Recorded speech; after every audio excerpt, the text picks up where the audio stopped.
All right, welcome back to Inorganic TUTOR'S Institute.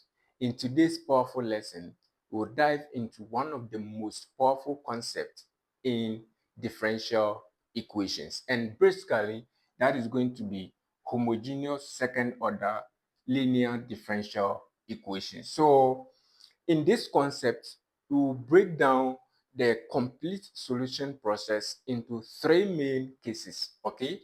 So the cases are going to depend on the discriminant, okay? You know the discriminant, we have three cases where we have the real and the distinct, and that is where it is greater than 0, and where we have the repeated root, and that is where it is equal to 0, and the final case is where it is complex, okay, where the roots are complex, and that is where it is less than 0. Okay, so for each case, I'll walk you through a clear example so that you not only understand the method, but you also know how to apply it in exams, okay, and in real life problems. Okay, so basically, we are going to make the lesson so fantastic, so amazing. So, you know what? Take your pen, take your paper, and let's dive into it. Okay, so what is a second order differential equations? So basically, when we talk about second order differential equations, just cut your mind to first order.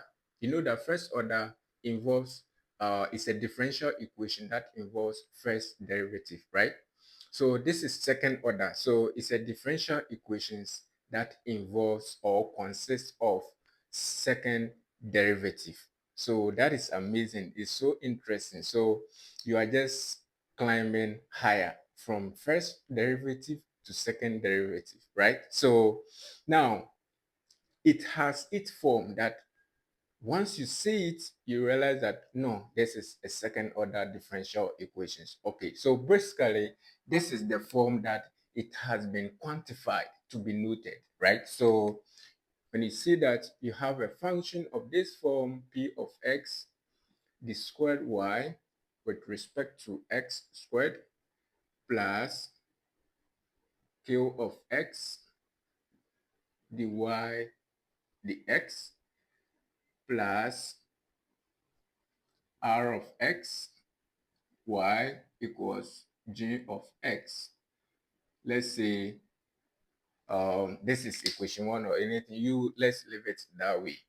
When you have an equation of this form, then this is a second order differential equation. Okay, so note very well, this p of q, uh, p of x, q of x, r of x, and g of x, they are basically a continuous functions. They are basically continuous functions. Okay, so where this p of x is not equal to 0, because note, if p of x is equal to 0, you will not have a second order differential equation anymore. Okay, so p of x should never be equal to 0 for you to have a second order differential equation. So that is basically what you have to note in this equation. Okay, so now let's begin. So this here, the g of x here, if the g of x is equal to 0, that is when we talk about the homogeneous second order linear differential equation. And basically, that is what we are going to dive into in this particular video. Okay, so this is, if g of x is equal to 0, then we have a homogeneous second order differential equation. Okay, so note very well, if g of x is equal to 0, then you have a second order homogeneous linear differential equation. Two, if g of x is not equal to 0, then you have then we have a non-homogeneous second order differential equation. Okay, so that is basically what you have to know about this parameter over here. So note that very well. Once you have the equation and p of x is not equal to 0, and you realize that it's a second order differential equation, two, what you have to check is your right hand side of the equation. If the right hand side of the equation, that is the g of x, is equal to 0, then you have what we call the homogeneous second order linear differential equation. And two, if you have the g of x not to be equal to 0, then that is what we call the non-homogeneous second order linear differential equations. Okay, so with that one too has its methods that we use to solve. Okay, that one will come in the next video. So this is basically the homogeneous aspects. So let's get into it. So now suppose the coefficients p, q, and r are constant functions, then we'll have a y prime prime plus by prime plus cy equals 0. Note this equation very well, where a, b, and c are constant. So where a, b, and c are constants. Okay, so if a, b, and c are constant, then one thing you must know is that a should never be equal to 0. So, but a is not equal to 0. Guess what? If a is equal to 0, then you are no more having a second order differential equation. So once you know this, then come to the right hand side. This right hand side, because we are talking about the homogeneous aspects of the second order linear differential equation, then the right hand side over here must be 0. The right hand side over here must be 0. Once it is 0, then that confirms that it is a second order homogeneous differential equation. That is amazing. So now let's begin the whole journey. The whole journey on how we can solve this differential equation. How we can solve this differential equation. So basically, we have few steps that we have to go through to be able to solve this differential equation. So know what?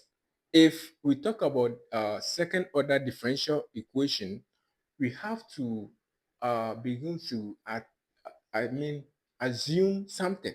Okay, we have to begin to assume a solution for it. And in this second order differential equation, we assume a solution of this form. Okay, we assume a solution of this form. So we assume a solution of this form. That's y equals e exponent r t. You know, basically we do use r and t because in the real world applications, mostly we deal with problems that involves time. Okay, so mostly we use t. Okay, so this equation is what we assume so that we can be able to solve this differential equation. Okay, so why do we choose this, not any other function? Can you tell me? Why do we choose this equation y equals e exponent rt? You know, this is the Euler's function, right? Euler's function exponent rt. Why do we choose this? The reason is that exponential functions equation. Okay, so basically, exponential functions have a property that derivatives are proportional to the functions itself. Okay, so that is the basic knowledge behind it. That is the basic knowledge behind it. Exponential functions have a property that derivatives are proportional to the functions itself. Look at something. If this is equation 1, let's try to look for the first derivative of this equation. So the first derivative of this equation will be equal to, you maintain the Euler's function, right? And then you differentiate the exponent. So we apply the chain rule here. So you differentiate this, then you're going to have r here. That is right. So guess what? We are differentiating with respect to t. So when you differentiate rt with respect to t, you have r. And that is what we have here. So let's name this equation 2. Let's go ahead and find the second derivative. So the second derivative will be equal to, we want to differentiate this the second time. So it's going to be r dot e exponent r t times, we differentiate this again, right? So it's going to be times r. So we have the second derivative to be equal to r squared e exponent r t. And that is, let's say, equation 3. So you can see that exponential functions have a property that derivatives are proportional to the functions itself. You can see from here, you can see it clearly that derivatives are proportional to the functions itself. That is why they chose exponential functions and not any other functions. So basically, that is the knowledge behind this, the assumption why they chose this equation. So now let's try to substitute this equation 1, equation 2, equation 3 into this. Let's say this is star. Okay, so let's try to put 1, 2, and 3 into star. Okay, so we are going to put equation 1, equation 2, and equation 3 into star. So wherever we see y, we put this there. Wherever we see y prime, we put this there. Wherever we see y prime prime, we put that there. You know, differential equation is so amazing, right? So we're going to have a y prime prime is r squared e exponent rt plus b y prime is r e exponent rt plus c times y, right? And y is e exponent rt, and that is equal to 0. So this is amazingly, this is what we have, right? And you can see that e exponent rt is common to all the items, right? So we can factor that out. So we're going to have e exponent rt into ar squared plus br plus c equals 0. Wow, that is amazing. So you can see that we have e exponent rt into bracket ar squared plus br plus c equals 0. So what does this tell you? This means that this equation can be equal to 0, and this equation, in other words, this should be equal to 0. But Euler's function or exponential function can never be equal to 0. You know that. So this here, E exponents RT can never be equal to 0. So note, this here can never be equal to 0. But AR squared plus BR plus C will be equal to 0. Okay, because that is in basically this is just a quadratic function. Okay, so let's move here. Let's move here.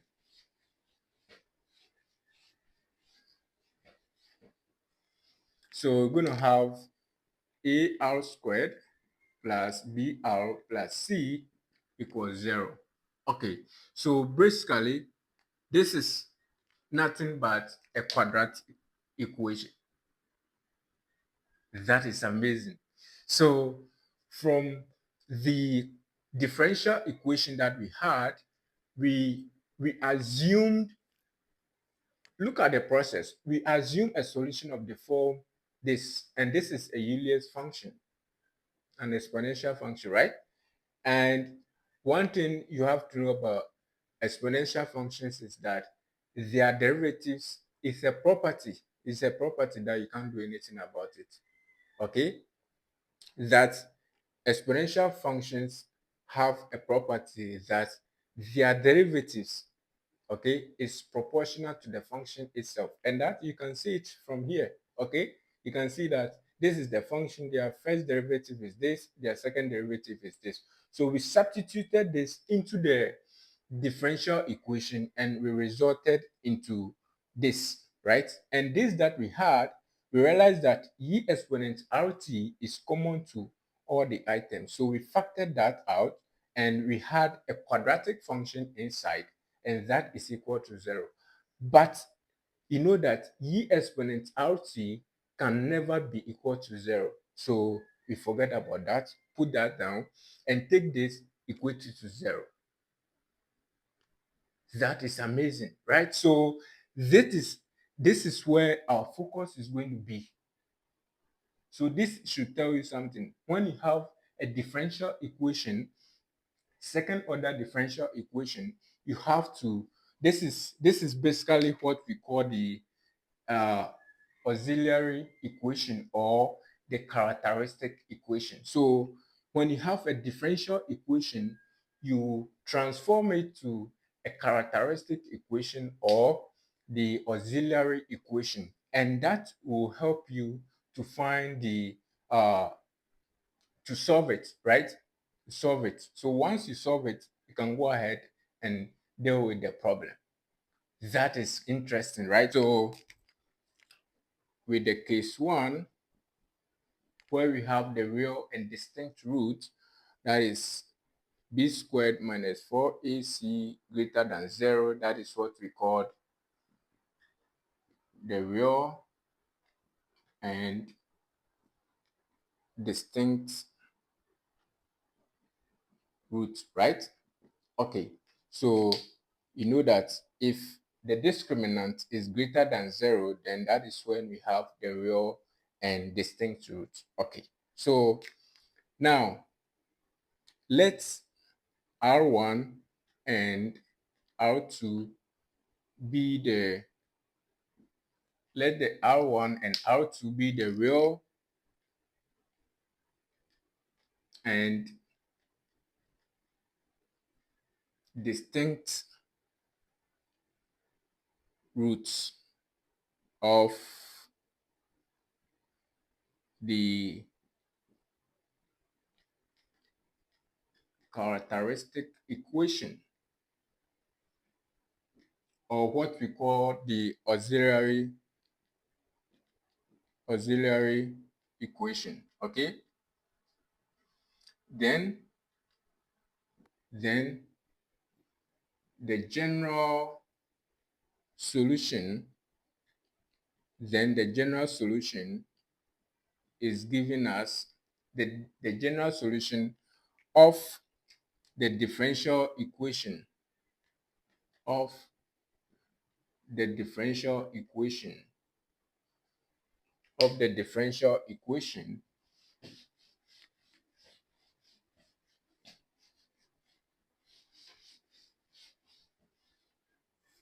of the differential equation y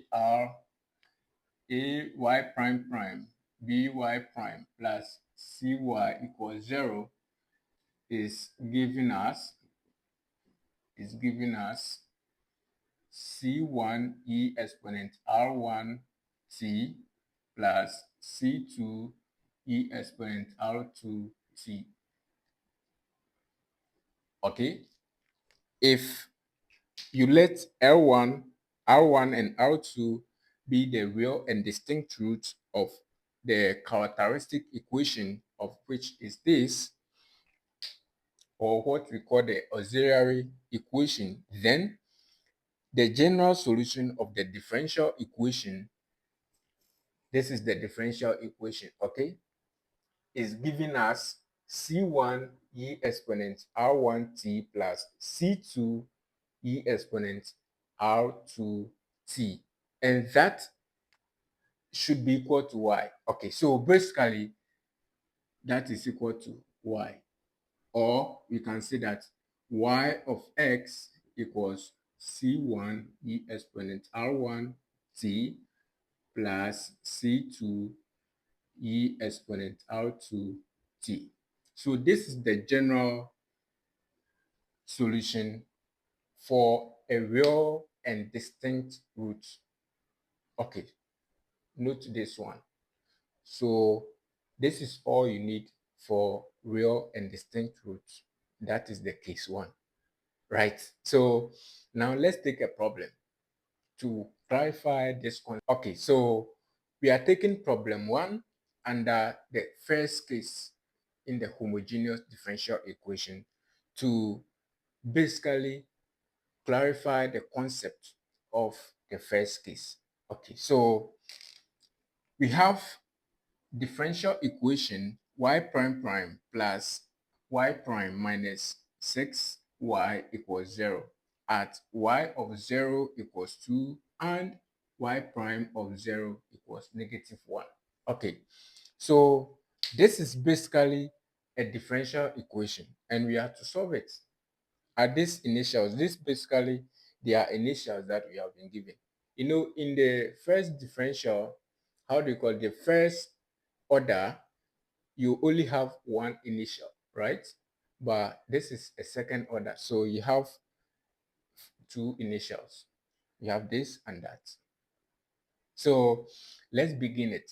So first of all, what we have to do is to transform this differential equation into an auxiliary equation or the characteristic equation. So we are changing this equation into a characteristic equation. So from here,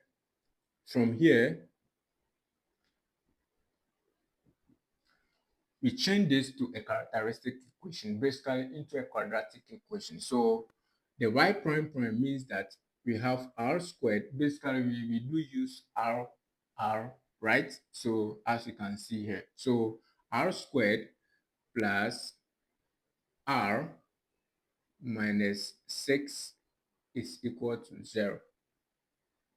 So that is how you transform it. So r squared means y prime prime is r squared plus y prime means r, and this is minus 6y means minus 6.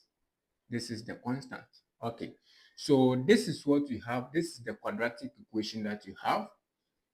Okay, so you're going to solve this quadratically. Then you find the real root.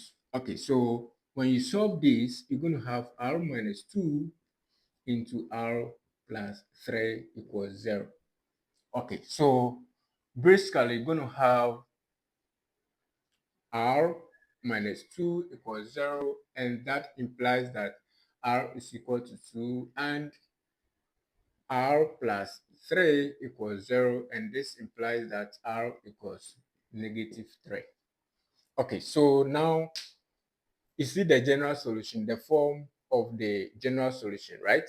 So we have been able to identify our R1. So let's say this is R1, this is R2, right? So we have been able to identify the R1 and the R2 from the differential equation. So we substitute that, right? So substitute the values of R1 and R2 into the general form, right? So we're going to put that here. So we're going to have y of x equals c1 e exponent r1, which is 2, times t plus c2 e exponent r2, which is negative 3t. So this is the general solution for the differential equation we have here. Okay, so that is the general solution. And we have been given initials, okay? So these are the initials that we have been given, that y of 0 is equal to 2 and y prime of 0 is equal to negative 1. So what does this mean? The first one means that our x is equal to 0. Right here we are using t, right? So our t, okay, our t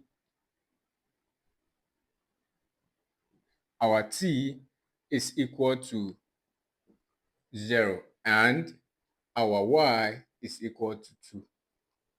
So that is what it means.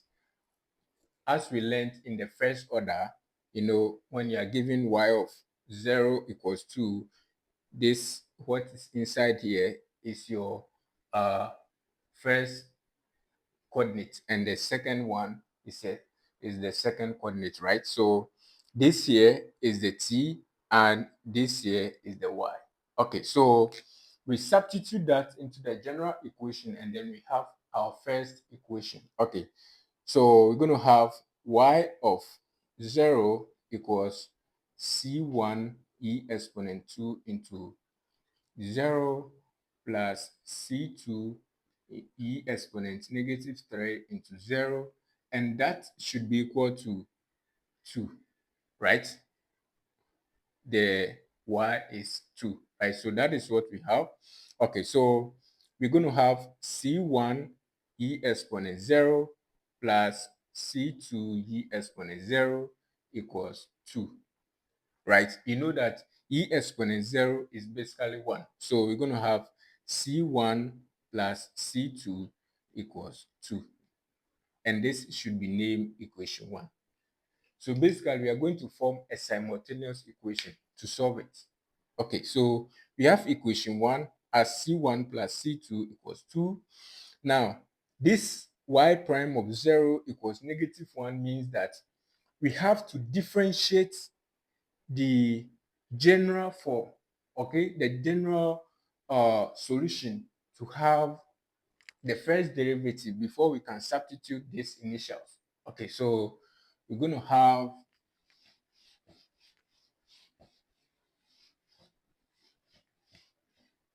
the first derivative of the general solution, right? So y prime of t should be equal to c1. We are differentiating these functions, right? So if you want to differentiate c1 e exponent 2t, it means that we differentiate c1. c1 is a constant, so when you differentiate it, it goes to 0. So we have 0 here times, we differentiate e exponent 2t, and we're going to have 2e exponent 2t, right? Plus, we maintain the c1, right? So maintain the c1, we differentiate e exponent 2t, and that's going to be 2 e exponent 2t, right? Plus, we differentiate c2, that is a constant, so we get 0, times e exponent negative 3t, plus we maintain the c2, right? And then we differentiate e exponent negative 3t. So when we differentiate e exponent negative 3t, we're going to have negative 3 e exponent negative 3t. Okay, so in other words, if you are differentiating something like this, don't bother about the differentiating like this, because you know C1 and C2 are constant, so just focus on the e exponent 2t. Okay, so this is the result of the differentiation. 2c1 e exponent 2t minus 3c2 e exponent negative 3t. Okay, so now we can go ahead and substitute the initials, right? So we have y prime of 0 equals negative 1. Okay, so this information means that our t is equal to 0 and our y prime is equal to negative 1, right? So we're going to substitute that information here, and then we have an equation, right? Our second equation. So we're going to do that here. So we have y prime of 0 equals 2 c1 e exponent 2 into 0 minus 3 c2 e exponent negative 3 into 0 into, that should be equal to negative 1. Okay, so you know this here is what is equal to the negative 1. So we're going to have 2c1 e exponent 0 minus 3c2 e exponent 0. That should be equal to negative 1. Okay, you know already that e exponent 0 is 1. So we're going to have 2c1 minus 3c2 equals negative 1, right? So we have this as equation 2. So equation 1 and equation 2, we solve it simultaneously and then we find the unknowns, right? So solving 1 and 2 simultaneously, right?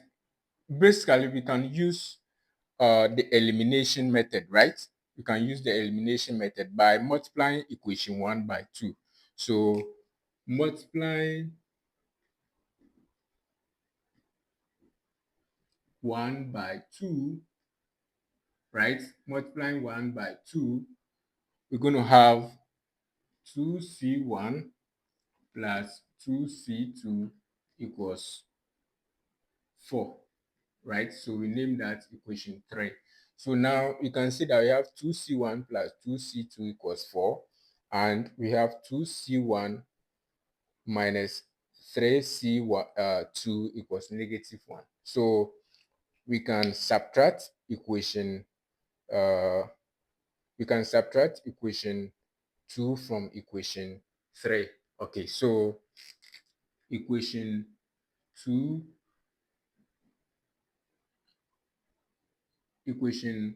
from equation 3, right? So 3 minus 2, right? So we're going to have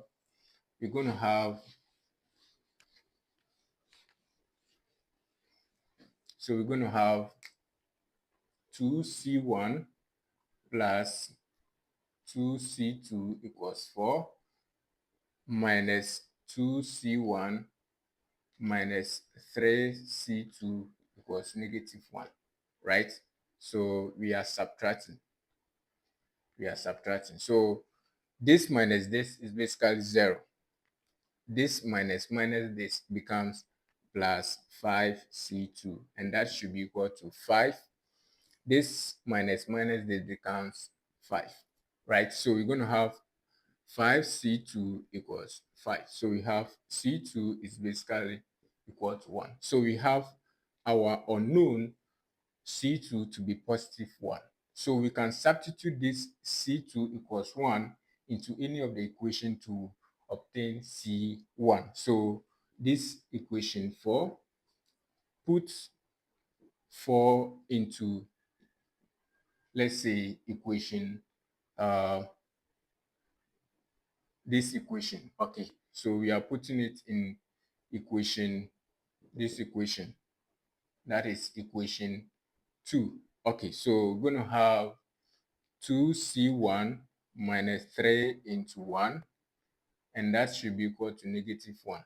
Okay, so we have 2C1 minus 3 equals negative 1, and this implies that we have 2C1 equals 2, because negative 1 plus 3 is 2. So we're going to have C1 equals positive 1. So we have C1 equals positive 1 and C2 equals positive 1. So we substitute that C1 and C2 into the general solution, right? What is the general solution that we had? Then we can find a particular solution. So we come here.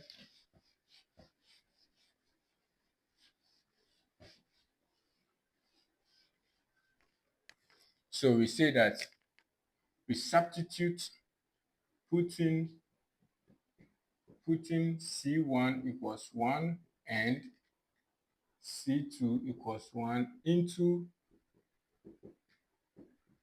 the general solution to have the particular solution, right? So we're going to have y of t equals, the general solution that we had was C1 e exponent 2t, right? So C1 now is positive 1. So we have 1 e exponent 2t, and then we had plus C2. C2 was also positive 1 e exponent negative 3t. So this becomes our particular solution, e exponent 2t plus e exponent negative 3t. Wow, that is amazing. So that is the process we go through to solve the differential equation if it is distinct and real. Okay, so let's go to the second case where we have the repeat. We continue with the case 2, right? Where we have the repeated root. So with the case 2, where we have b squared minus 4ac equals 0. That is the repeated root, okay? The repeated root.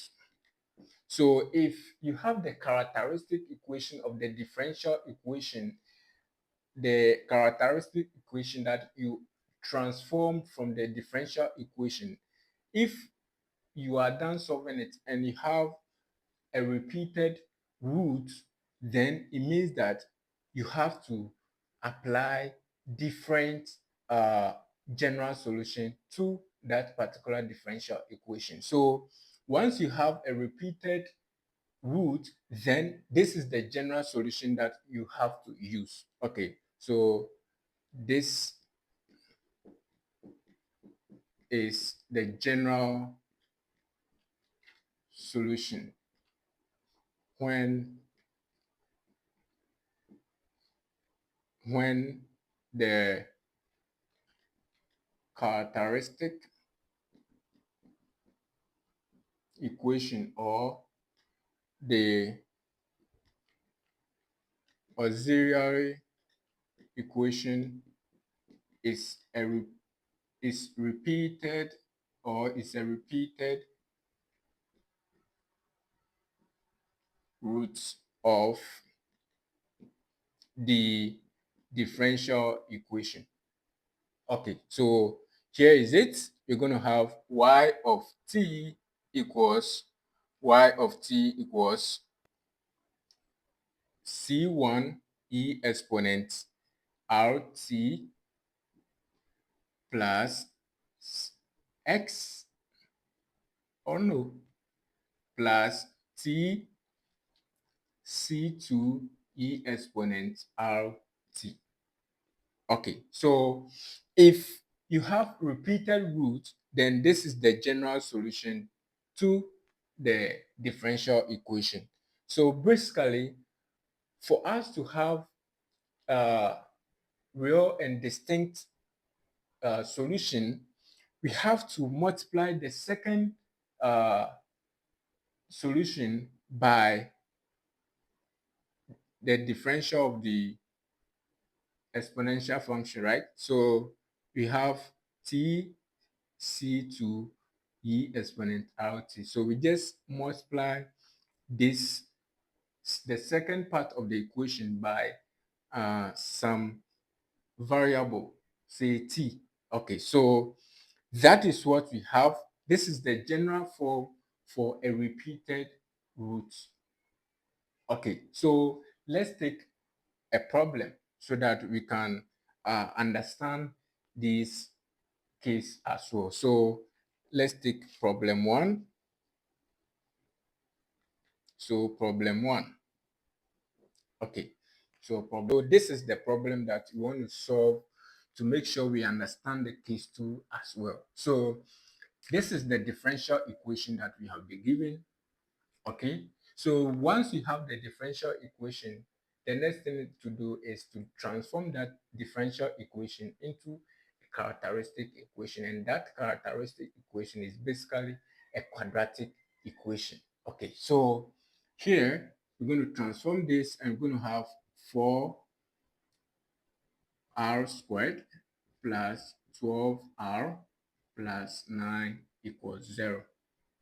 So this one, basically, when you solve, you're going to have a repeated root. Okay, you're going to have r plus 3 on 2 all squared, right? Meaning this is r plus 3 on 2, r plus 3 on 2 equals 0. So this means that you are having a repeated root. You are having a repeated root. And this means that you are going to apply this general form of the differential equation. Okay, so once the solution you obtain from the characteristic equation is a repeated root, then begin to think of this general form. Okay, so we're going to apply this here. Okay, so we name this r1 equals negative 3 on 2, and then r2 to be equal to negative 3 on 2. Basically, they are all the same, right? So, okay, basically, they are all the same. And that is why we assign a variable to the second part so that we have distinct real roots, right? So, we're going to have this here. We're going to substitute them in here, right? So, we're going to have y of t equals c1 e exponent r1, which is negative 3 on 2t, plus c2, which is c2t e exponent negative 3 on 2t. Okay, so this is the general form of this differential equation, right? So once you have that, the next thing you have to do is that we have been given initials, right? So we substitute the first initial into the general solution. So this is the general solution that we obtained for the differential equation. Okay, so at y of 0 equals 6 means that our t is equal to 0 and our y is equal to 6, right? So we're going to substitute that information in there, and then we can see what we will have.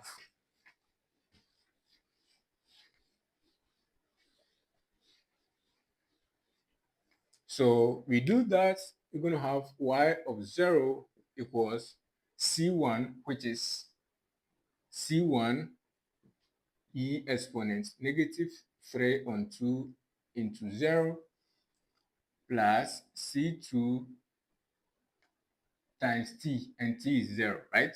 So times t e exponent negative 3 into 0, and that should be equal to 6, right? 6, right? And here we're going to have c1 e exponent 0 plus, c2 times 0 will give us 0. So 0 times anything here goes to 0, right? So plus 0 equals 6.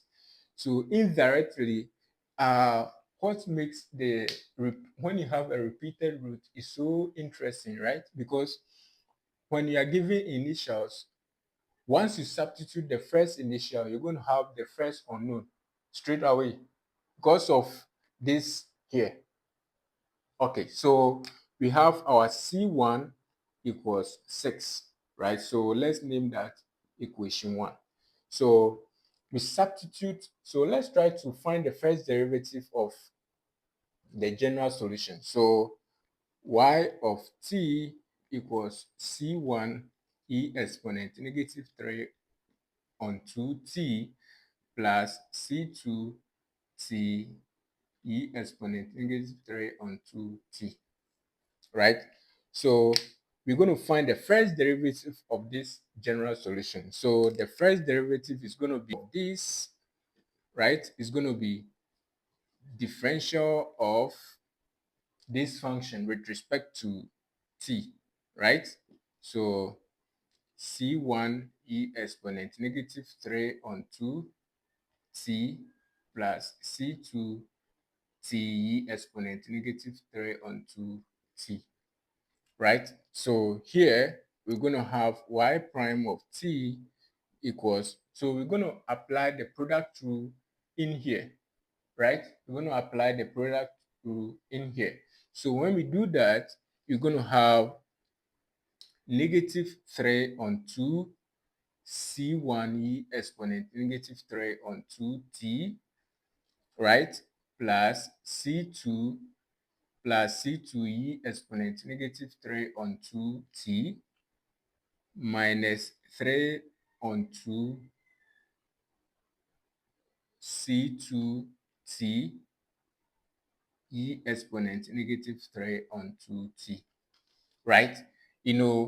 When you apply the product rule, you're going to have, when you differentiate this, this is a constant. So when you differentiate c1, you get 0. So you maintain this and get the 0 at that point. And then you come and differentiate the exponential function. So when you differentiate the exponential function, you have negative 3 on 2 c1 e exponent negative 3t, right? Then plus, this is c2 t exponent negative 3 to negative 3 on 2t, right? So first of all, you differentiate this one, right? So that is what we have here. When you differentiate with respect to t, we differentiate the t, right? So when you differentiate the t, you're going to have c2 e exponent negative 3 on 2t, right? Then you maintain the t and differentiate the exponential function, and that is what we're going to have, negative 3 on 2 c2 t exponent negative 3 on 2t. So this is the derivative of the general solution. So now we're going to substitute the initial into the derivative, right? So we're going to have y prime of 0 equals negative 3 on 2 C1, right? E exponent negative 3 onto 0 plus C2 E exponent negative 3 on 2 into 0 minus 3 onto C2 T, where the T is 0, E exponent negative 3 on 2 into 0. Right? That is amazing. So one thing I love about the repeated root is that once you substitute the T into the equation, because of what we are doing here, it will make that part go to 0, right? So we have y prime of 0, and this is basically equal to negative 1, right? And that is the y prime of 0. So let me indicate it here. Our t is 0 and y prime is negative 1, right? So we're going to have here negative 3 on 2 c1, e exponent 0 plus c2 e exponent 0 minus negative 3 on 2 c2 times 0. Basically, everything here goes to 0. So we have plus 0 equals negative 1, right? So we're going to have minus 3 on 2 c1 e exponent 0 is 1. So we have c1 plus c2 e exponent 0 is 1. So, and that is equal to negative 1. But we had our c1 to be positive 6 rho. So we put equation 1, right, as c1 equals 6 into, let's say this is equation 2, right? So when we do that, we're going to have minus 3 on 2 into 6 plus c2 equals negative 1, right? So this, we're going to have minus 18 on 2 plus c2 equals negative 1, right? So basically, you're going to have minus 18 plus 2c2 equals negative 2. So we need the c2, right? So we're going to have 2c2 minus 18 equals negative 2. So we have 2c2 equals minus 2 plus 18 here, and we have 2c2 equals 16, and divide here by 2, divide here by 2. So this implies that our c2 is basically 8. Right. So we have our c2 to be 8. So now we substitute C2, C1 into the general solution that we had, then we can say that we are down the line, right? So now we have our C1 to be equal to 6 and our C2 to be equal to 8. So we put, let's say this is 1 and this is 3. So we put 1 and 2, 3 into the general solution. So when we do that, we can have our particular solution, right? So we're going to have our particular solution, y of t equals c1, which is 6 e exponent negative 3 on 2t, plus c2, which is 8 t e exponent minus 3 on 2t. So this becomes our particular solution for the problem given. Okay, so that is the process we go through to analyze any problem concerning the repeated roots. So let's go through the final stage, which is the stage 3, which is the where we have the complex roots. If where we have the complex root b squared minus 4ac less than 0. That is the complex root, right? The complex root. Okay, so this is the complex root where the discriminant is less than 0, right? So if you have such problem, then your characteristic equation, then the characteristic equation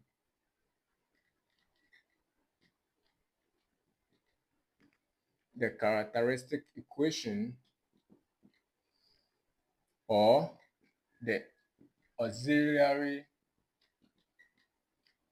equation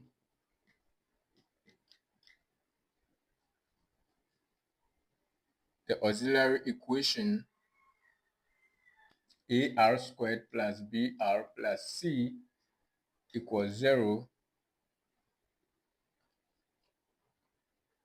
are the complex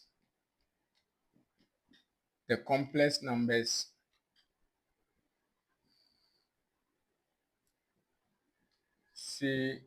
r1 equals alpha plus I beta and r2 equals alpha minus I beta, right?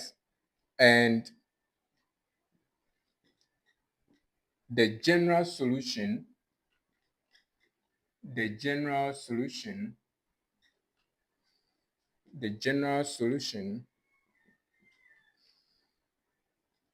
is giving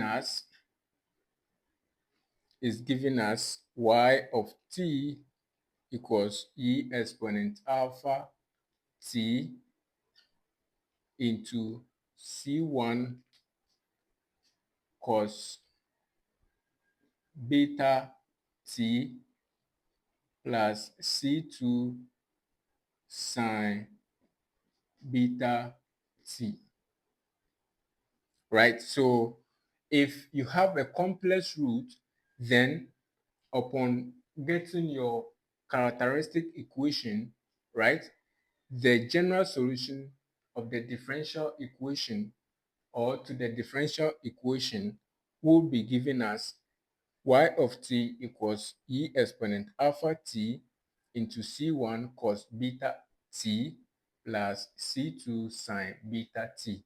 So the reason why we are using the t is that when it comes to the application, most times we deal with time. Okay, we deal with time, so that is why we appreciate the t. Okay, so that is basically for the general solution to the differential equation when it is complex. Okay, so let's look at some proof. Let's look at the proof for the general solution. So assuming that, so let's say that R1, the R1 that we said is equal to alpha plus I beta be equation 1 and R2 equals alpha minus beta I beta be equation 2.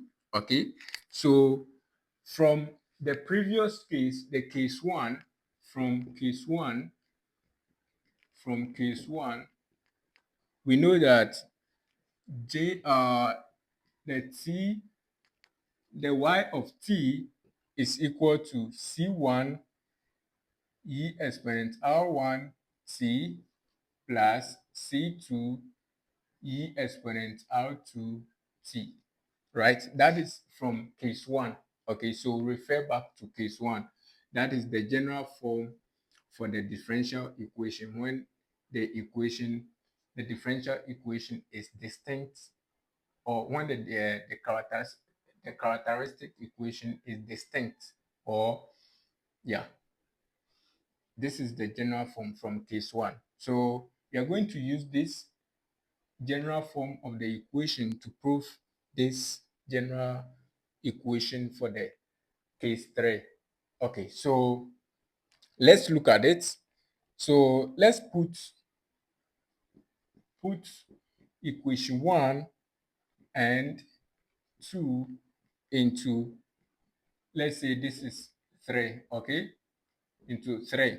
So when we do that, we're going to have y of t equals, R1 is equal to alpha plus I beta, and R2 is equal to alpha minus I beta. So wherever we see R1 and R2, we put this information there. So let me write there.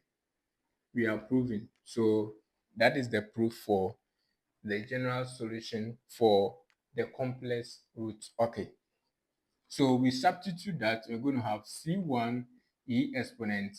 R1 is alpha plus I beta multiplied by T plus C2 E exponent. R2 is alpha minus I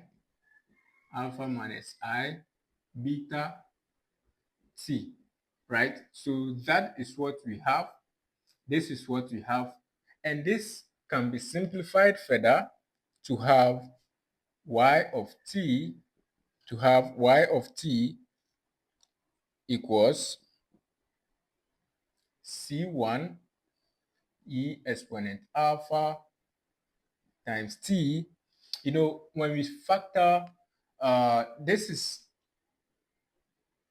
C1 E exponent alpha plus complex number I beta t. So when we spread the t throughout this, we're going to have E exponent alpha t times E exponent complex number beta t, right? So this is what we have for each case, right? So we're going to apply this knowledge. So when we do that, we factor out C1, okay? Factor out C1 E exponent alpha t, then we're going to have cos beta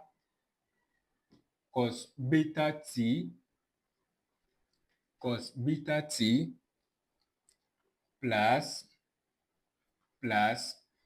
sine beta t plus C2 E exponent alpha t into cos beta t minus I sine beta t, right? So basically, this we have here, okay? When you try to expand this, this is just like C1 E exponent alpha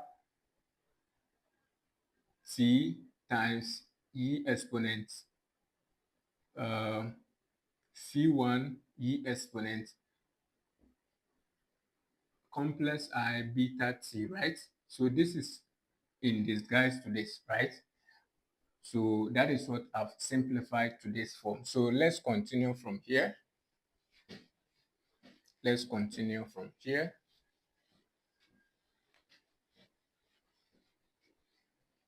So basically, when you continue from there, then we're going to have y of t equals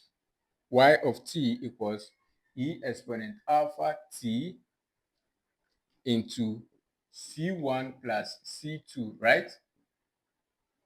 C1 plus C2 cos beta t, right? Plus I out C1 minus C2 sine beta t, right? You know that, right? From here, we have cos beta t, and then we have cos beta t. So we add this here, right? We add this here, this, and that is what we have. And then we factor the E exponent alpha t out. So we're going to have this times the cos beta. And the same thing applies to the sine part. So we factor out the complex number I into bracket C1 here. Where is it? C1 here, C1 here, okay? Then we're going to have C1 minus C2, right? So C1 minus C2 sine beta t. So all this information, we have been able to simplify it to this form. So we can say that these two, they are constant, right? These two, they are constant. So we can choose one constant for it. So we can say that that is equal to y of t equals e exponent alpha t into c1 cos beta t plus c2 sine beta t, right? Where c1 is equal to c1 plus c2 and c2 is equal to I into C1 minus C2. So basically, you see, I've chosen C1 for C1 plus C2 in here, and C2 equals I into C1 minus C2, this whole thing here. So that is what is making this equation simplify to this, right? So that is basically the proof to the third case, the general form of the third case. And you know, the Euler's identity or the Euler's formula, right, is applicable in this. You know the Euler's identity, right? The Euler's identity of which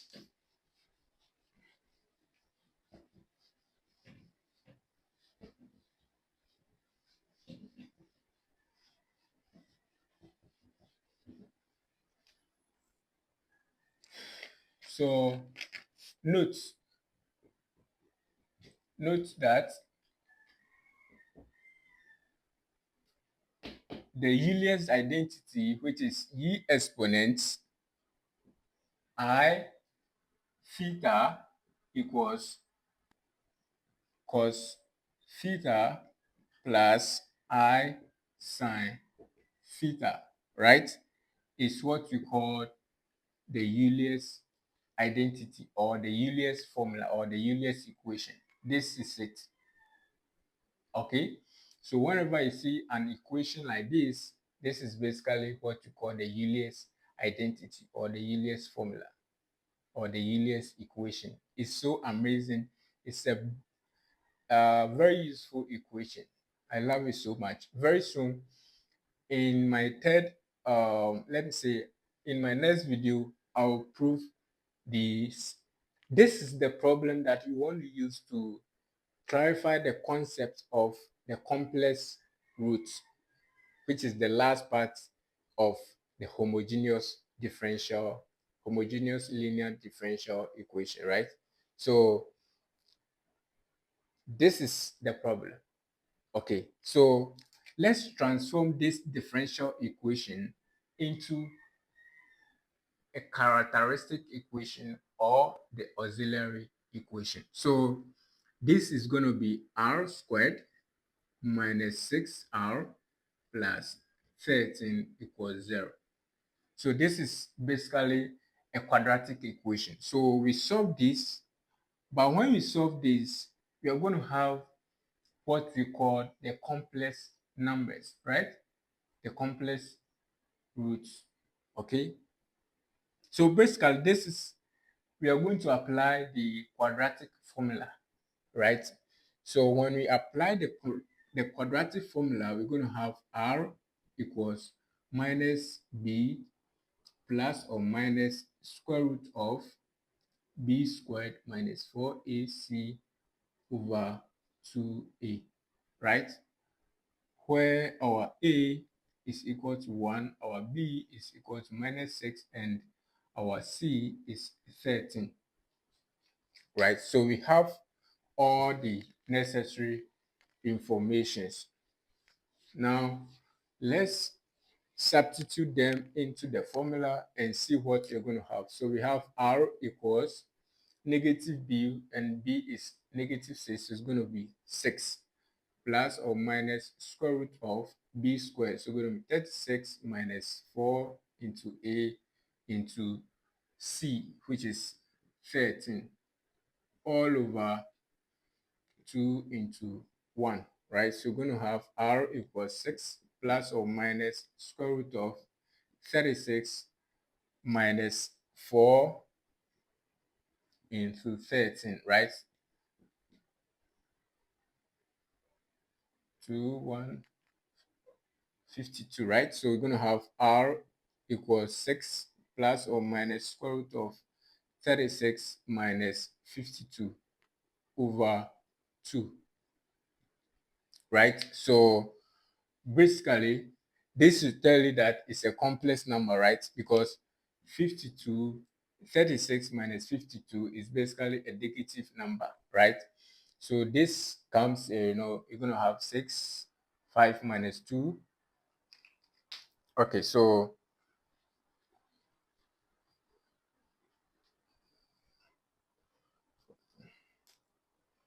we're going to have 16, right? So r is equal to 6 plus or minus negative 16 over 2, right? So this, we can say that our r1 is equal to 3 minus 2, right? Let's simplify this further, right? So r is equal to 6 divided by 2 plus or minus square root of negative 16 on 2, and this is basically equal to 3 plus or minus square root of negative 16 over 2, right? And this, we're going to have 3 minus, square root of 16 is 4. 4 divided by 2 is 2, right? So we're going to have minus square root of negative 16 plus or minus square root of negative 16 over 2.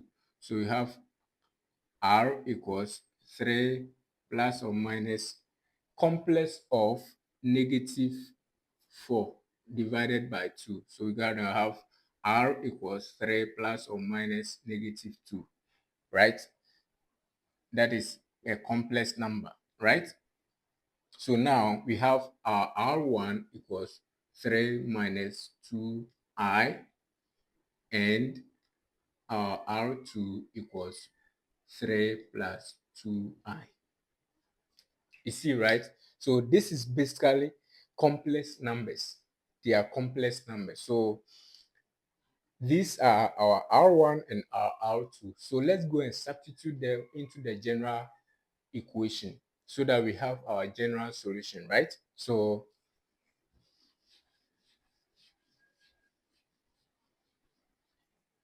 when we do that, we're going to have y of t equals, the general solution is giving us y exponent,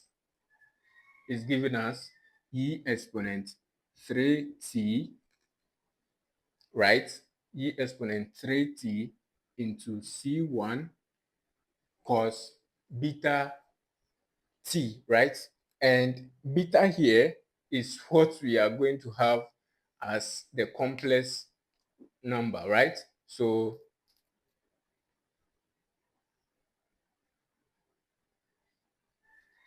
we have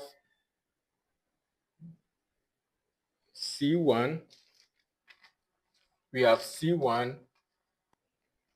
cos 2x, of which we are having it here, plus c2 sine 2x, right? So this is the general form of the differential equation, okay? This is the general form of the differential equation. So we have y of t equals e exponent 3t, right? this 3 here, that is what we factored out. Okay, we factored out that, and that is what is making it simple like that. So e exponent 3t c1 into c1 cos 2x plus c2 sine 2x is 2t, right? Right. So that is basically the end of the problem. So this is the general solution to the differential equation that we solved. And amazingly, this lecture has been so interesting because we've gone through all the 3 stages that you know in second order homogeneous linear differential equation. We have gone through all the 3 stages, and under each stage we solved a problem to clarify your understanding. So in all, we have gone through the process, and amazingly we are done. Okay, so whether you are dealing with real life, so if this video helped you, don't forget to like, share, subscribe, and comment as you watch, and I'll give you more powerful content on mathematics, physics, chemistry, and beyond. Note, you can drop your questions or topic requests in the comment section. Until next time, keep learning and stay inspired. Bye bye.